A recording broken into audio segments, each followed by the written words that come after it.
Hello everyone, welcome back to my YouTube channel. My name is Varun और आज हमारा day 5 of complete statistics for machine learning and data science course. ठीक है, तो पिछले 4 days में हमने क्या क्या देख लिया यार। हमने फर्स्ट डे में what is actually field of statistics देखा, उसके real world applications and real world examples के साथ समझा, कैसे डिसीजन मेकिंग में हेल्प करता है, इन्फरेंसेस निकालने में हेल्प करती है। देन हमने ग्रेजुअली देखा कि टाइप्स कितने होते हैं of statistics, that is descriptive statistics and inferential statistics. उसके अंदर भी कितने टाइप्स होते हैं, that is measure of central tendency, measure of dispersion, जो कि हमने प्रीवियस वीडियो में कवर किया प्रीवियस डे पे। On day 4 we concluded the variance technique, right. और उसके अंदर एक स्मॉल पॉइंट जो लास्ट में मैंने आपको बताया था, दैट वाज बेसल्स करेक्शन। और मैंने आपको ये भी बताया था कि that is a very important interview question, that is a very basic and important interview question, कि हमने क्यों पॉपुलेशन डेटा का अलग वेरिएंस का फॉर्मूला रखा है, एंड क्यों हमने फॉर्मूला फॉर सैम्पल डेटा अलग रखा है, एंड क्यों हमारे पास सैम्पल डेटा का फॉर्मूला बहुत इंपॉर्टेंट है, क्योंकि अधिकतर टाइम हमारे पास मिलियंस ऑफ डेटा पॉइंट्स होती हैं, डिस्ट्रीब्यूशंस होती हैं। ठीक है, उन डिस्ट्रीब्यूशन से मिलियंस ऑफ डेटा पॉइंट्स के चलते हम उसके कुछ कुछ सैम्पल्स पे ही हम अपने स्टैटिस्टिकल टूल्स यूज़ करते हैं, तो उसके चलते जो उसके इक्वेशंस होते हैं वो ज़्यादा इंपॉर्टेंट होते हैं as compared to the population data. ठीक है, इसके चलते अभी आज हम इस इंटरव्यू क्वेश्चन को एक्सप्लेन करेंगे, मैथमेटिकली प्रूव करेंगे, एंड लास्ट में एक दो प्रैक्टिकल एग्जांपल्स आपको दूंगा ताकि आपको बेटर अंडरस्टैंडिंग हो जाए कि हम क्यों ऐसा यूज़ कर रहे हैं। ठीक है, so that you can answer the question in your interviews if it comes. Okay, so let's start यार। तो देख, फर्स्ट हम सारे नोटेशंस क्लियर अप कर लेते हैं ताकि हमारी रिवीजन भी हो जाए। So what was this? This was sample data, right. This was our sample mean. ठीक है, और साथ में एस स्क्वायर क्या था हमारा? वेरिएंस था, राइट। जिस जो फॉर्मूला में हमारे को अभी हमने गेम खेलनी है इस पे, right. Square divided by this is the main thing, that this is called as Bessel's correction. ठीक है भाई, तो पर यार अब ना एक साइड में मैं ये भी लिख लेता हूँ आपका, this was population data variance, population data.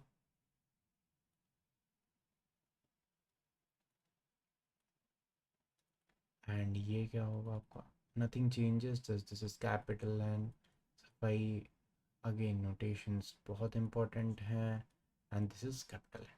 ठीक है, सो ये दिस एंड दिस। तो इसको समझने के लिए फर्स्ट, अगर आपको याद होगी तो हमने फर्स्ट वीडियो में डिस्कस किया था, एक सिंपल जनगणना वाला एग्जांपल लेते हैं। ठीक है, तो अगर आपको याद होगा कि हमारे पास लेट्स से दिल्ली है, दिल्ली एनसीआर है, उसमें ना यहाँ पे गुड़गांव के एक लोकेशन में हो गया, एक साउथ दिल्ली हो गया, एक ईस्ट दिल्ली हो गया, नोएडा हो गया। ठीक है, तो एक अलग अलग हमने पूरा दिल्ली एनसीआर का, NCR is our population data, population data या डिस्ट्रीब्यूशन बोल लो। ठीक है, तो ये whole distribution of Delhi NCR हम ले रहे हैं, एंड जनगणना वाले हैं तो हमें पॉपुलेशन निकालना है, एक्चुअल पॉपुलेशन कि कितने लोग रह रहे हैं निकालना है। ठीक है, तो उसको हम केटर करने के लिए क्या करते हैं, हम स्मॉल स्मॉल सैम्पल्स में डिवाइड कर रहे थे कि ये हमारा गुड़गांव का हो गया, ये हमारा नोएडा का हो गया। नोएडा में भी ऑब्वियसली स्मॉल स्मॉल सेक्टर्स मान लो, सेक्टर सेक्टर 13 हो गया, ये सेक्टर 60 हो गया, ये हमारा ईस्ट दिल्ली हो गया। ठीक है, अगेन, और ये हमारा वेस्ट दिल्ली हो गया। ठीक है, ये हमारा कहीं साउथ दिल्ली हो गया। ठीक है, तो पूरा ही पूरा मैंने एक एनसीआर का पूरा एक मैप बना दिया। ठीक है, तो इसमें क्या है ना, हमारे को ये ध्यान देना है कि हम क्यों सैंपल्स में डिवाइड कर रहे हैं, क्योंकि हमारे पास जो टोटल पॉपुलेशन है that we can not go on note every people that are around. तो हम क्या करते हैं, स्मॉल स्मॉल लोकेलिटीज़ में जाके, जो मेजर सिटी के अंदर जो भी मेजर लोकेशंस है, सेक्टर्स हैं, वहाँ जाके हम उसका नोट करते हैं कि यहाँ इतना पॉपुलेशन है, यहाँ इतना पॉपुलेशन है। ऐसे कर करके हम इन्फ्रेंस निकालते हैं for the actual population data. तो हम क्या कर रहे हैं यार, हमारा मेन मकसद क्या है इसका, what are main motive of this, कि हमारा जो ये मीन है that should be estimated to this, and जो s square है that should be estimated to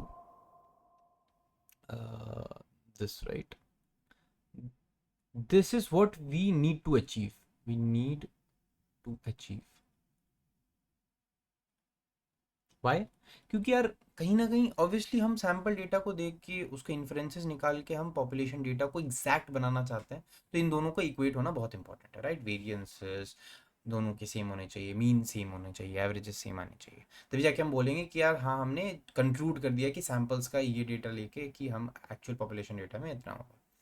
ठीक है, तो अब ना हम एक और सिंपल एग्जांपल लेते हैं। तो अभी हम ये चीज़ है तो ये आप बैक ऑफ द माइंड रखो, ठीक है? तो अभी जो हम एक्चुअल प्रैक्टिकल मैथमेटिकल प्रूफिंग देखेंगे तब हमारे को ये यूज़ आएगी, ठीक है? लेट्स से हमारे को एक, अब मैं दूसरा एग्जांपल ले रहा हूँ of not of this NCR site. हमारे पास कोई भी लेट्स से आपके क्लासरूम में जितने स्टूडेंट्स थे उसका एज, ठीक है? तो हमारे पास जो इतना ये दिया गया ना, इसको मैं ना एक प्लॉट कर लेता हूँ, सारे डेटा पॉइंट जितने मिला मैं कोई 13 ईयर्स का, नॉट क्लासरूम ले लो आप, अपने लोकेलिटी में ले लो, लेट्स से हमारे को ये नोएडा सेक्टर 13 में ही कितने एज हैं लोगों के, वही ले लिया हमने, ठीक है? तो सबका अलग अलग ये आएगा, और ये हमारा क्या था यार, पॉपुलेशन डेटा। तो हम मान के चल रहे हैं कि इस पूरे को एक पॉपुलेशन ले लिया अभी के लिए, ठीक है? तो इसके अंदर भी सैंपल आएंगे, इसके अंदर सैंपल्स आएंगे, तो हम ले सकते हैं। देखो ये एक अलग एग्जांपल था, इसे कंफ्यूज मत होना कि अभी मैं जो एग्जांपल दे रहा हूँ एज वाला, that is different from this, I am just taking a reference of this location, ठीक है? इसके ये मेरा मेन मोटिव ये था, तो आपको आपको ये एटलीस्ट समझाना कि हम ये इंपॉर्टेंट है हमारे को टू अचीव, ठीक है? ओके, तो अभी देखो ये है, एक सैंपल लिया मैंने, एक ये सैंपल लिया, एक ये सैंपल लिया, एक ये सैंपल लिया, तो हमने इस पॉपुलेशन से 4 अलग अलग सैंपल ले लिए। अच्छा, अब एक बहुत इंपॉर्टेंट चीज़ यार कि इसका जो मीन है मिडल ऑफ दिस डिस्ट्रीब्यूशन आएगा, दिस इज, ठीक है? ऐसे आ गया हमारे पास। अब हमारे पास जो इसका है x1 dash, x2 bar, sorry not dash bar, x3 bar, in sample जो हमारे पास डेटा था उसका मीन आ गया। अब इससे इसका डिस्टेंस देख, इससे इनका डिस्टेंस देख, सिमिलर वे में इसका डिस्टेंस देख, इसका डिस्टेंस देख। तो अभी आप देख रहे हो ना डिस्टेंसेस काफ़ी ज़्यादा है, राइट? हमें क्या अचीव करना था यार, हमें एटलीस्ट ये करके चलना था कि एस्टिमेशन हो जाए इनका, राइट? तो अभी हम क्या बोल सकते हैं, अभी from from seeking this data what we have, that is very practical कि ऐसा होगा ही होगा। उस केस में x1 जो है is very very less than x1 bar, x8 bar is very very less than this, ये हम निकाल रहे हैं, ठीक है? तो हमारे पास ये है, ठीक है? तो अभी हमारे को फॉर मेकिंग, तो इसके चलते क्या हो जा रहा है, हमारा एस स्क्वायर भी जो है that is also very very less than this, ये हमारा आ जा रहा है, राइट? तो अभी इसको हम सॉल्व करें, तो अभी हम एक काम करते हैं, फॉर्मूला जो लेते हैं, जो हमारे पास जो एक्चुअल फॉर्मूला था स्मॉल एन का ही, दैट इज एस स्क्वायर, इसमें हम एक्स आई minus x bar square divided bye, मैं सिर्फ एन ले रहा हूँ, दैट इज मैं पॉपुलेशन डेटा के हिसाब से ले रहा हूँ। इसमें दिक्कत क्या आ रही थी यार, हमारे को एक्स बार जो था that was very very less, right? And इसके चलते जो था दिस होल न्यूमरेटर, एकदम सिंपल मैथ से समझा रहा हूँ यार, एकदम बेबी लैंग्वेज में कि यार न्यूमरेटर जो है हमारा that is one, that is very low, ठीक है? उसके चलते एस स्क्वायर जो है दैट इज लो, और एन जो है, अब यहाँ पे हम एक स्मॉल करेक्शन क्यों हमारे को जरूरत पड़ रही है, क्योंकि एन से बड़ा है N minus one, sorry not बड़ा है, obviously N is bigger than N minus one, right? तो अगर मैं न्यूमरे जो डिनोमिनेटर है, मैं अगर ये डिनोमिनेटर ले लूँ, एकदम सिंपल वे में समझ दो कि मतलब एकदम बेसिक मैथमेटिक्स, तो अगर मैं डिनोमिनेटर जो है पहले बड़ा था, इसको भी मैं लेस कर दूं, तो मेरा एस स्क्वायर इंक्रीज हो जाएगा, ठीक है? So that's why, that's the main reason that what we are doing, we are considering this distances, these distances between our sample data mean and the actual population data mean, and then we are rectifying this by doing a simple mathematics कि denominator अगर हम थोड़ा कम कर देते हैं then हमारी जो variance है that will increase and that will lead to our final thing that we need, और ये हमारी अचीव हो जाएगी, as simple as that. So this was the mathematical proof कि यार आपको एटलीस्ट ये समझ आ जाए कि भैया हम सैम्पल डेटा को ही क्यों कर रहे हैं, ताकि हम जो एक्चुअल में हम जो पॉपुलेशन डेटा का जो मीन है इसका एक्चुअल रेफरेंस हम ले सकें, ठीक है, क्योंकि कहीं ना कहीं हम ये जो डिस्टेंस है इसको हम कम कर सकें, ठीक है। अभी भी डिस्टेंस आएगी, ऐसा नहीं है कि आप सडन इसको बिल्कुल एग्जैक्ट आप यहाँ पे लाके छोड़ दोगे, नहीं ऐसा नहीं होगा, थोड़े डिस्टेंसेस आएगी, पर obviously n-1 will make it bit closer to this, right. Same of this distances get, this will get more closer, this will also get more closer, right, this will also get more closure.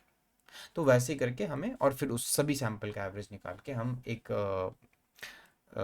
Estimation लगाएंगे कि we have got this very equal to this, so we will in the final we get this, right? ठीक है, तो ये समझ में आ गया।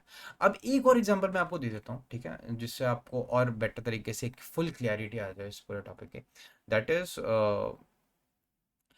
of let's say in a company, you are running a company in which you are the HR, okay, you as an HR want to see the distribution of the salaries of your employee, ठीक है। तो आपके organisation में let's say 10,000 employees है, ठीक है, तो आप सबका सैलरी जाके तो नहीं देखोगे यार कि इसका सैलरी यार 2 लाख पर मंथ है, इसका सैलरी 20,000 पर मंथ है, ये एक इंटर्न है, ये एक सीनियर मैनेजर है, कोई पार्टनर लेवल पे है, कोई डायरेक्टर लेवल पे, सबके अलग अलग डिस्ट्रीब्यूशन है। तो अगर आप सैंपल लोगे तो हो सकता है वो एक सैंपल में सिर्फ डायरेक्टर्स आ गए, तो उनके एक अलग मीन आएगी, राइट। आपने कुछ इंटर्न्स उठा लिया, इंटर्न्स के एक अलग मीन आएगी, एंड उसी हिसाब से अगर आप देखोगे तो कुछ मीन जो है वो ये रिप्रेजेंट कर रही होंगी, ठीक है, कुछ मीन यहाँ रिप्रेजेंट कर रही हो, जैसे मान लो इंटर्न्स है तो उनकी थोड़ा और ज़्यादा डिस्टेंस पे होगी एक्चुअल मीन से, हो सकता है ऐसा, हो सकता है किसी में ज़्यादा पार्टनर्स हैं, ज़्यादा सैलरी है, तो ऑब्वियसली मीन इधर आएगी, तो दिस तो और इसके अलग मीन होगी, राइट, जो कम इंटर्न्स है उससे कम होगी, उस हिसाब से डिस्टेंसेस ज़्यादा होगी, ठीक है।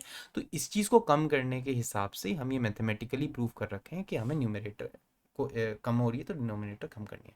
तो इसके चलते जो हम क्या कर रहे हैं कि सारे सैंपल्स में से कुछ कुछ सैंपल्स लेके अगर हम कंक्लूड कर देंगे कि यार सिर्फ डायरेक्टर्स या फिर पार्टनर्स का हम सैलरी लेके डिस्ट्रीब्यूशन को हम पूरा फुल ऑर्गेनाइजेशन या फिर पूरे कंपनी का अगर हम कंक्लूड कर देंगे कि पॉपुलेशन का जो डेटा है उसका इतना सैलरी डिस्ट्रीब्यूशन है, तो that will be wrong, right. That's why we use this Bessel correction, as simple as that, ठीक है। तो अब अगर आपको इंटरव्यू में क्वेश्चन पूछते हैं तो आप सिंपल से ये एज वाला एग्जांपल दे सकते हो, आप समझा सकते हो, आप अपनी लोकेलिटी का एग्जांपल दे सकते हो, और उसके साथ साथ मैथमेटिकल ये प्रूव कर सकते हो कि यार क्योंकि हमें बस कम करना है the distance of the sample mean with the actual population mean, and to do this we decrease the we decrease the denominator, hence increasing the value of s square and equating it with the population variance, okay।